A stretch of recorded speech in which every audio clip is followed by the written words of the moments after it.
Yo, thank you so much for coming on the show and having this conversation with Van. You know, your story's amazing. You have so much to offer the world. You've been through a lot. You know, your test is now your testimony. You have purpose. Conversation with Van. You have hope. You have dream. You have aspiration. And somebody depends on you, so you can't give up. So, conversation with Van. Again, thank you for taking the time to have this conversation with Van. Let's have a conversation with Van. Sit down and talk to me. Sit back and talk to me. Let's have a conversation with Ben. Sit down and talk to me. Sit back and talk to me. Yeah. Conversation with Ben.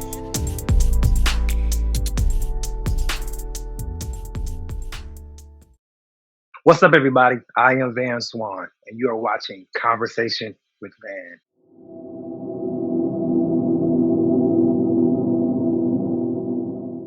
On today's episode, I get to talk to somebody, man, who is a musician. He's a singer, a songwriter, a pastor, an author, a father. Man, this list goes on and on and on because he's a lot of wonderful and great, incredible things. Most importantly, I get to call him friend, man, which is so important to me, brother, even. I want you to do me a favor and just put your hands together and give it up for my boy, Mark Smaw. How are you, man? Man, I'm doing good, man. Thank you so much for allowing me to come on and be a part. Absolutely, absolutely. You know, Janae, your wife, came on last season because she sings a part of the Swans group. You know, that's Right, what I like to right. call. I like to call, you know, my background singers. Yeah, But I definitely had to have you come on because you equally have so many wonderful and great things going on as well. Just a talented family all across the board, yeah, man. So let's yeah. take it back from the beginning. Where are you from? Oh, wow. Well, I'm originally from Toledo, Ohio. I was born and raised there. Toledo's about right on the borderline of Michigan and Ohio, about 45 minutes from Detroit. But yeah, man, Okay. born and raised there, man. Uh, yeah, pretty much Yeah. most of my entire life. Yeah. So what brought you to California? Wow, that's interesting. Definitely, definitely ministry. We knew right off the bat that there was another place God wanted us to be. We just didn't know where. So, like when we got married, uh, we started packing immediately. We were packing up boxes, boxing up everything, and yeah, we didn't know at the time where we were going. And man, we were praying and seeking God, and then man, we had some critical people that really just played a key role in us even coming out this way to California. Of course, um, you yourself, man, you were a very critical part because you know at the time we were just friends on Instagram. We hadn't even physically got acquainted or met each other till we got here, but you played a critical part in that. But yeah, God brought us here, man, specifically for ministry. We felt like God wanted us out here to bring something. I don't want to say I don't want to say, per se something fresh or different, but definitely he wanted us out here to just to add to what's already going on here in the IE. But take me back to your childhood. What was young Mark like? What were some of the things he was interested in? Man, well, I tell you, young Mark, man, was wow. Well, interesting enough, young Mark, born and raised in church.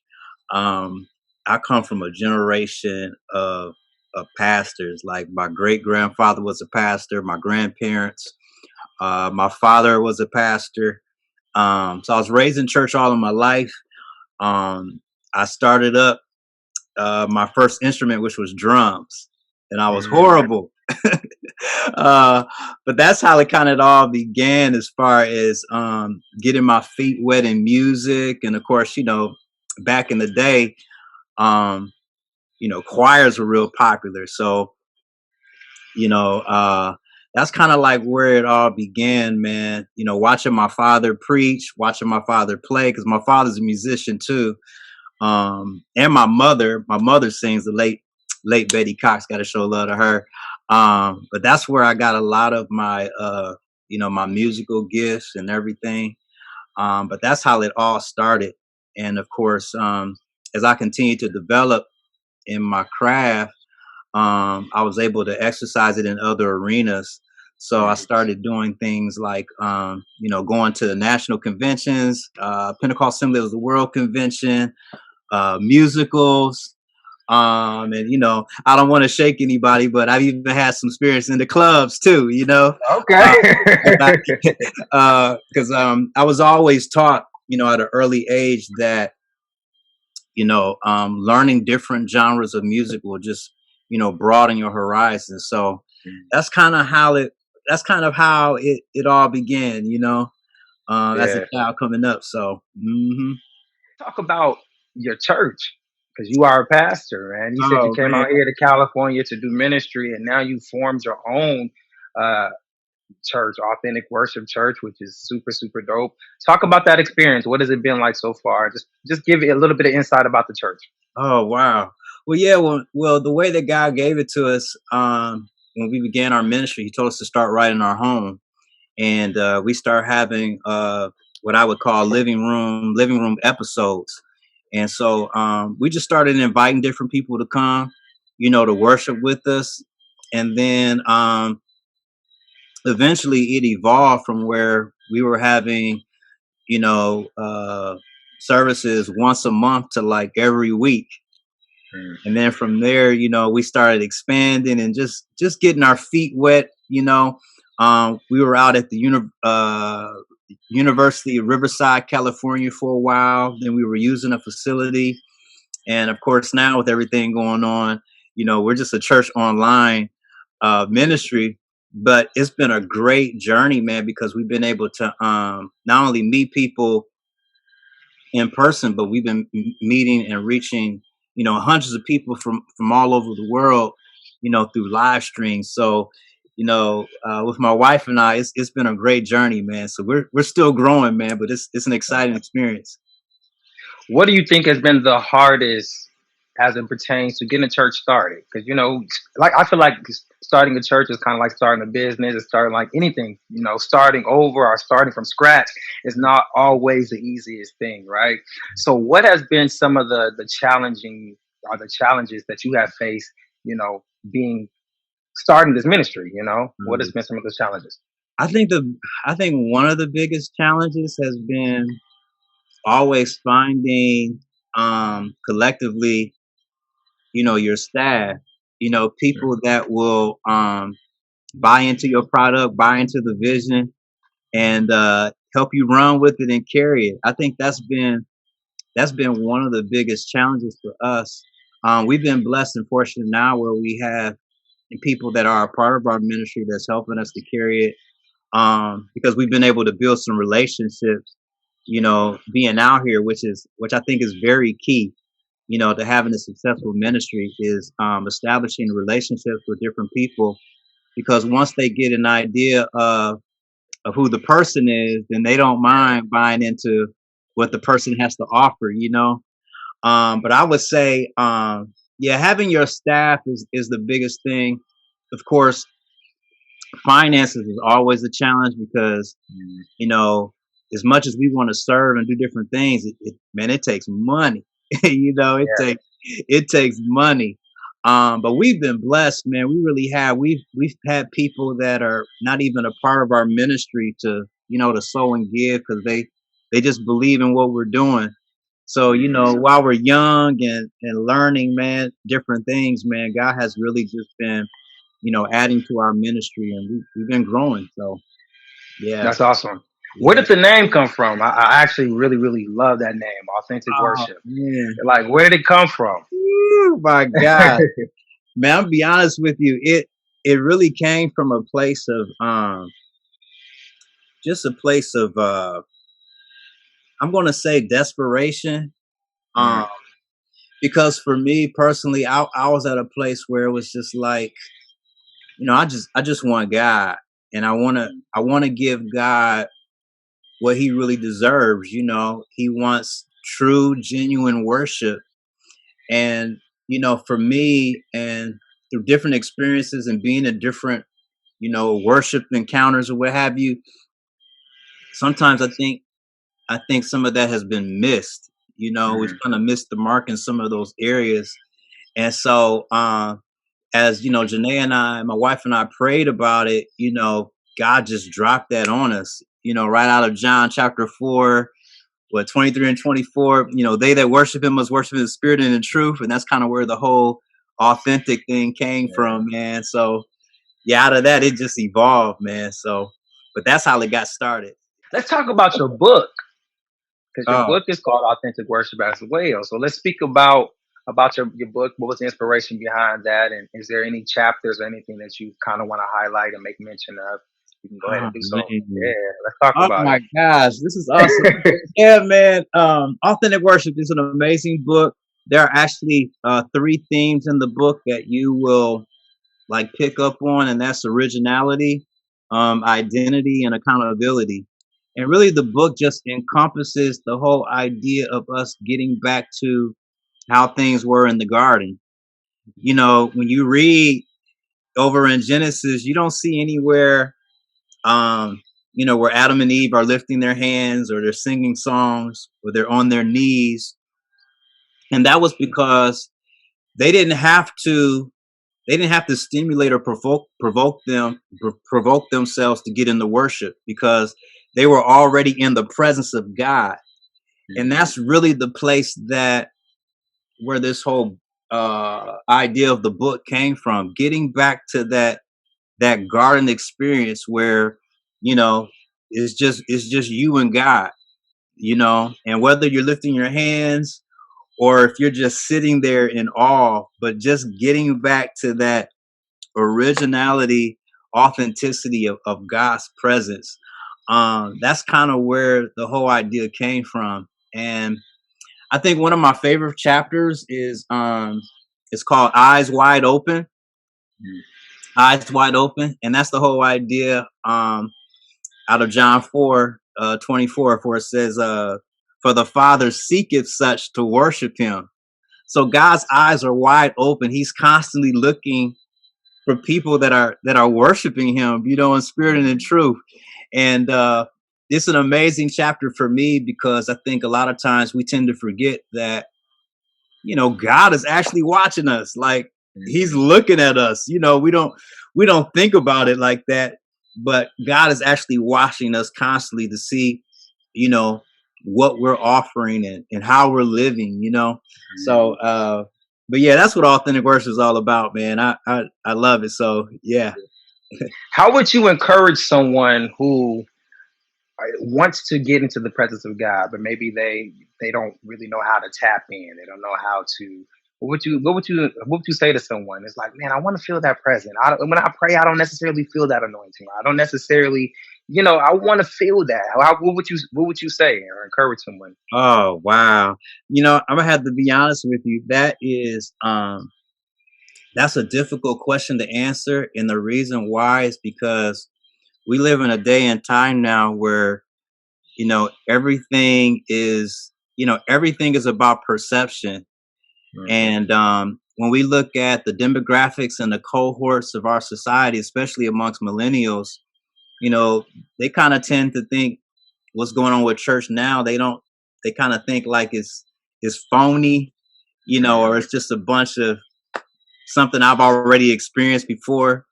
Um, and so there's sort of been like a falling away. But I guess my suggestion would be, it all starts with just really just having a conversation with God. You know, some people think being in the presence of God means, there's got to be a bunch of music, or I got to be in a church where there's 4 walls, and there's got to be all of this noise. But being in His presence, it's really so simple. It's just about taking that moment to just pause and stop what you're doing, reach out to God and say, "Hey, God, as simple as what's up, how you doing, what would you like for me to do?" Like, that's coming into God's presence. He says, enter into his gates with thanksgiving and into his courts with praise. So you can go into his presence by just being thankful for your day, being thankful that you're alive. That's really how it all starts. And before you know it, you'll find yourself growing deeper and deeper and higher in your worship encounters and experience with God, that no one else can carve and copy, because it's authentic, it's you and God. So that's what I would say. I would say start by just conversing with God, just building a conversation and talking with him. Hey, what's up? How you doing? Or Lord, I'm just here and I don't know what to do. You know what I mean? That's You can't get no more real than that. Like, Yeah, uh, I definitely agree. yeah. Yeah. So yeah. So one of the things that I love about my circle of friends and people around me is that I have some friends who actually, what I like to consider to have two sets of kids.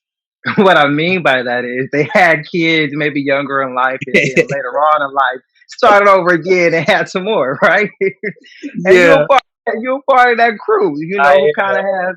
So tell me, what has been that experience like when it comes to fatherhood?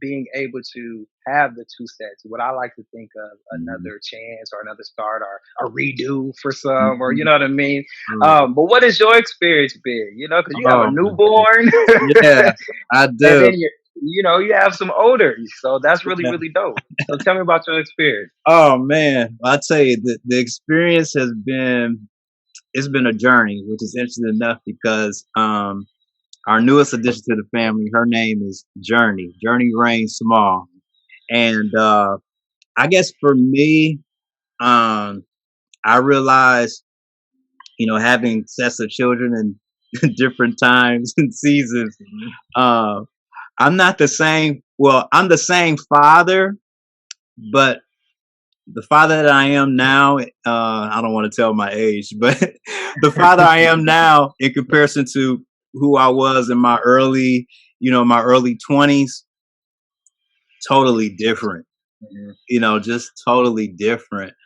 Um, but I think through every child that I have, you know, it's made me a better person, as a father. Like I've grown in wisdom. I've grown in more knowledge, and the way that I, treated my first child, Mhm. who's 24 now.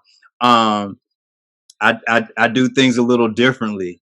Yeah. I am a little more understanding than what I was when I was younger. Um, so yeah, man, the experience has been great, because I have older children, but now I have babies, man, and it's like it's kind of funny because I already told Janae, I was like I can't see myself disciplining my daughter. Like, this is journey. Like, I can't see myself, I can't even see myself raising my voice because it's like she really got my heart. And they say like the youngest, you usually don't discipline the youngest as you would, those that you've had in the past. So, Right. but yeah, man, it's been great, man. I'm a proud father of 5 children. Um, I believe this is it. I, be- I, be- Okay. I believe this is it. But I have definitely evolved, and I believe I've grown to be a better person as a father. Yeah, you two are also very inspiring and influential when it comes to me changing my diet. I know for me, I'm a vegetarian. I know that for Uh, you veganism. Veganism, Right. yeah. So let's talk about that journey, man. Because I Oh know God, for me, it was a transition. I couldn't. It was hard letting go of that chicken. oh Like yeah, anything else, I was pretty cool with, but chicken was a little oh struggle, man. But man, now I'm going on a little over a year, so it's been a oh blessing yeah, for that. Yeah, man. But wow. tell me about your experience. Oh man, well, my experience, man, I actually made the decision because of health reasons. Um, when we first moved out here, and I got hired in this position through the county. Um, I couldn't start work until my health was all flying colors, and I was dealing with high blood pressure, and so you know I had to make a decision to kind of let go of certain things I was eating because, man, like you said, man, I miss the chicken, I miss the ribs, the pork chops, the turkey. I miss all that, and dairy. Oh, I love Yeah, dairy. Oh my I gosh, get it. It's a I miss struggle, all of man. that. But yeah, ultimately, man, I made the decision to cross over to veganism. And it really started in just small increments. So like one day I went vegan for 30 days. I went back to how my regular diet, how I would eat. And then I said, well, okay, now let me try 3 months. I did 3 months. Then I did 6 months, and I went back to how I was eating. And then I said, you know what? I'm going to try the whole year. And I did the whole year. And ever since then, man, I haven't looked back. Yeah. And for me, it's been a blessing because when we first started, Janae and I, we really had a difficult time trying to come up with different recipes, But now, man, we've been very creative in the kitchen, man. Like Do you follow Tabitha Brown? I do follow Tabitha Brown. Yeah, she gets so much inspiration, man. That's like one of my favorites to follow because she really Oh, has okay. some really dope recipes. Yeah. So I'm always looking on her site or her, just to try to see what she has going on, man. But for you definitely have seen the health benefits. Oh yeah. I've seen the health Yeah. benefits. I'm not on any medication. My blood pressure has been, regulated and fine. Um, and so it's been great, man. So now the only thing I'm trying to pick up consistently that I know you are a master of, and that's working out in that gym, man. Oh man, I'm trying. With everything being shut down, it's doing everything from home and outside. It's not the same. It's not the same. So tell me, what do you want your legacy to be? When you are no longer here, we look back and we think about Mark Small. What do you want that legacy to look like, and what did you want it to be?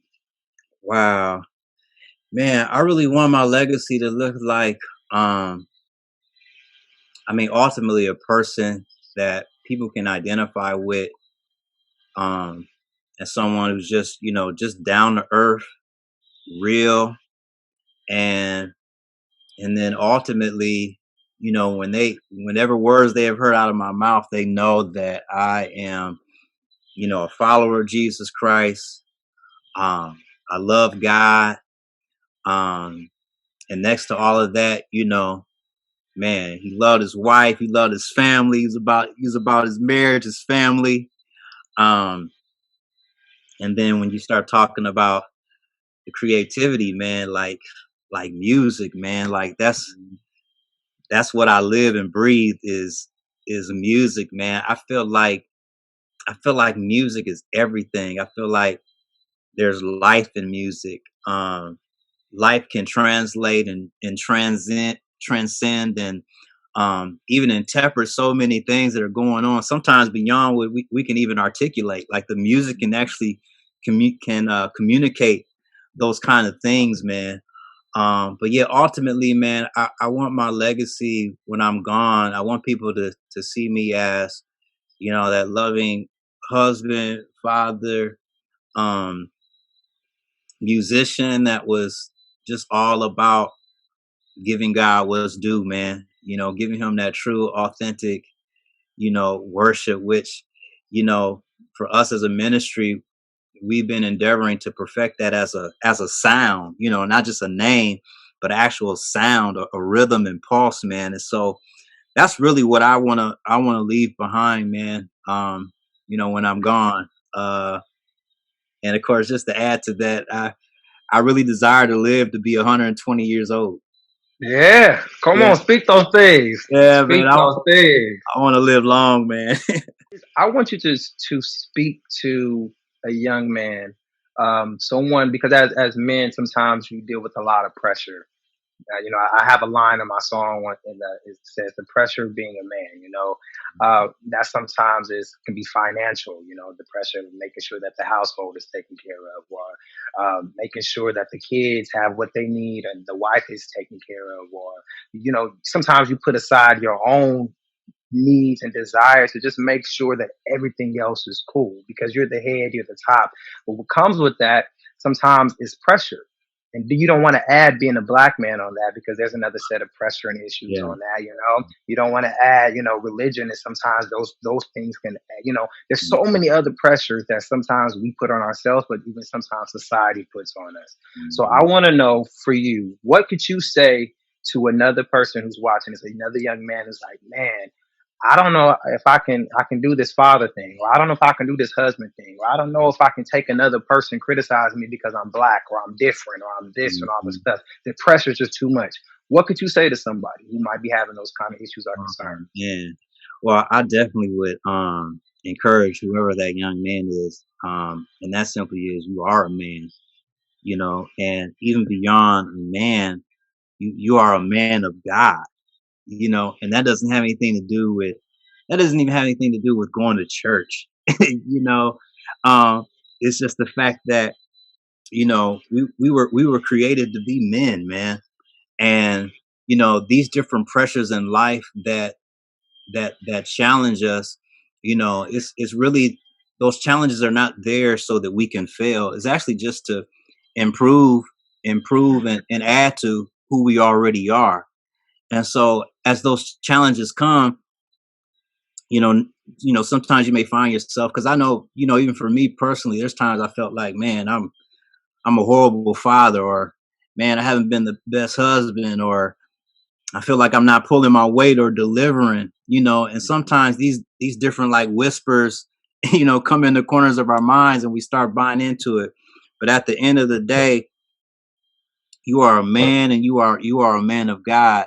And everything that is inside of you, your potential, your charisma, your relevance, your excellence, your greatness, all of that is on the inside to help you deal with these different challenges and pressures in life. And so I would encourage any young man that's out there, to tell you, you can handle it. You can handle it because you are the man, and you are the man of God. You have all God in you. You have allness in you. You have potential. You have destiny. You have wit. You have intelligence. All of that is in you. And there isn't anything in this life, no matter how devastating or what walk of life you've come from or what season you're in, there isn't anything that can change the manness and allness of who you really are. So tell me what's next. What's next for Mark? What do you have going on? What is the next move for you? Let the people Wow. know. Wow. Well, I'm currently working on a project. The project is entitled Authentic Worship. And we've been in and out of the studio for a while. Of course, things have kind of slowed down now because with Janae and I just having the baby, Janae's been on maternity leave and taking it easy. But we've been blessed. We've been working on a project. We have a few songs that we're looking to release. And in fact, I want to shout out to my boy Joe, Joe Spencer, Right. who's helping us, to produce this project, man. But I'm excited about it. I'm hoping, Lord willing, we can release something. If not late spring, definitely early summer. We'll be dropping a couple of singles, man. It's stuff that people have already heard that we've sung, but now we really got it into production mode. So yeah, man, more music coming out. I already have a second volume uh to Authentic Worship that's already done. So, that'll probably be later on this year. So yeah, man, we're constantly writing music, constantly putting out material, man. Just waiting on the time to make it happen. But that's what's going on next with us. So Dope. I'm excited. I can't wait to listen to it, pick up the uh, book and everything else, man. That is super, super dope. But if somebody wanted to purchase one of your books, or if they wanted to book you for something, speaking engagement or anything, where could they find you? well, if you want to purchase the book, you can go to Amazon.com and just put in my name, Mark Smaw. That's SMAW. And you have the Kindle version, I believe that's like $9.99. You have the books, it's like going for $20. If you're interested in reaching us for any shape or form of ministry, I can give you my personal number, but I'll give you the church number. Uh, it's 951 394 2573. Again, 951-394-2573. You can reach us there. Or you can email us at authenticworshipchurch@gmail.com. and whatever shape or form of ministry you would love for us to emulate, we'll be happy to do that. Thank you so much for coming on, man. I appreciate you Thank you, having this Vance. conversation, man. Of course, of course, of course. I'm super excited for the things that God has in store for you, man. And you survive in 2020. And this book and this album is all something that I definitely look forward to listening to and purchasing and supporting, man. Because you're my brother. You and Janae, my sis, man. I appreciate you guys and love you both, man, dearly, man, Love you for too. sure. Yes, For sir. sure. You guys remember, let nothing or nobody stop you from reaching your maximum potential. You are great, so go be great. Peace.